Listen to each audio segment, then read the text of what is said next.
Some new analysis of that Rolling Stone article on a gang rape that was alleged to have taken place in a fraternity house at the University of Virginia. Some conservatives now blame a liberal narrative for driving that story as the magazine issues a new apology, accepting blame for the flawed reporting. Joining us now, Alan Colmes, the host of the Alan Colmes Show. I've only worked with him for 18 years. Tammy Bruce is also with us, radio talk show host and a Fox News contributor. Welcome to both of you. So you say that, okay, the magazine got the facts wrong, but there's still a bigger story at play here. Well, there's a bigger story. Also, her ex-roommate, this woman named Jackie, her ex-roommate is coming out now saying that the story is true, and some people who know her are now saying, wait a minute, the story's true, even though the magazine got the facts, some of the facts wrong. Certainly Rolling Stone did not vet it. They didn't talk to the other side. They made a lot of mistakes. But this is not about, you know, well, let's put this woman down. She's a liar. Let's go after her. Because we have statistics that show 1 out of 6 women or so on campus claim that they've been a victim of either rape or sexual assault. We can't ignore that. Well, and we shouldn't try to make the women the victims here because of one person and what they did or did not do. But Alan, as you well know, even that statistic is coming under question. You know, there are a lot of people who say that statistic, 1 in 5 women is raped or sexually assaulted. Well, I don't know who's saying it's not an accurate statistic, but why even make this a left-right issue, as some of the conservative online sites have done? This is not about left versus right. And by the way, the publication that broke it and said Rolling Stone was wrong, the Washington Post, is not exactly a conservative publication. So this is not a left-right issue. All right. Well, I think the woman sitting next to you thinks it is a left-right issue.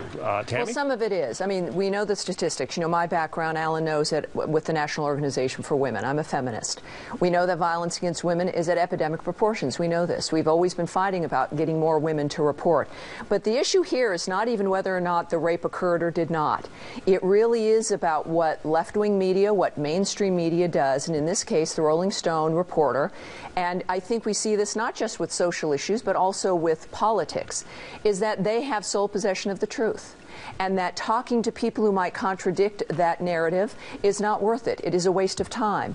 And so you saw what was supposed to be an investigative story turn into a human interest story and effectively call then into question the nature of what this woman was claiming. That's the problem. Right. And it's not just on issues of violence against women. We see it across the board. And this is why investigative reporting is almost dead in this country, and why the damage that's done, almost a romanticizing of victimhood. You know, look, authentic feminists, we know violence against women happens. We want it to stop. But there has now been a movement over the last decade or so, like the War on Women meme, to romanticize being a victim, and I think that that's equally as dangerous. I don't think anybody wants to romanticize being a victim, well, but I want to remind you that the publication that put dents in the Rolling Stone story was what many conservatives consider to be a liberal publication, the Washington Post. Well, so this is not about the liberal media getting together and deciding we want to have a narrative. This is a larger problem in the media, very much so. There are conservatives, Alan, who say that, you know, these are, you know, rich, successful white fraternity boys at a Southern school, and therefore they must behave badly, and that's what this is all about. Well, no, one of the publications said, oh, you know, you liberals, you just don't like white people, you don't like capitalism, you don't like Ivy League schools, and yet I think Obama was accused by conservatives of spending too much time in an Ivy League school when he ran for president last time. I mean, I don't want conservatives to define what liberals are. That's, I think, the wrong way to go. This is not a left-right narrative. This is a real problem that exists, and a very small percentage of women who have this will maybe sometimes not tell the truth. But how we got to this university?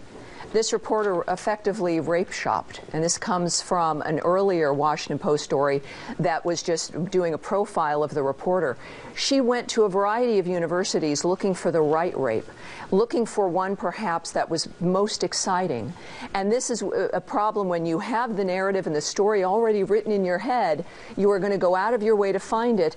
And when you're on a campus like that, a woman perhaps or a victim is going to adjust themselves to what it is you want to hear. Well, UVA, by the way, is being looked at by the federal government because of allegations of sexual assault on that well, campus. and this is one of those problems. They're singled out by the feds. Because of stories like this, perhaps. Right. And the magazine even said, well, we didn't talk to the men that she said raped her because we were afraid it would damage her reputation. That's a mistake that they should never have allowed that. But see, that's the groupthink dynamic of not wanting to, because you've got sole possession of the truth. Who needs to talk to the other side? All right, well, the left has that problem. It's not a left issue or a right issue. The right would do the same thing when they've got an agenda in their publications. There seem to be new shoes dropping on this story every day. We'll continue to follow it, but what a story. All right, Yeah. Ellen Colmes, Tammy Bruce, thank you Jon. both.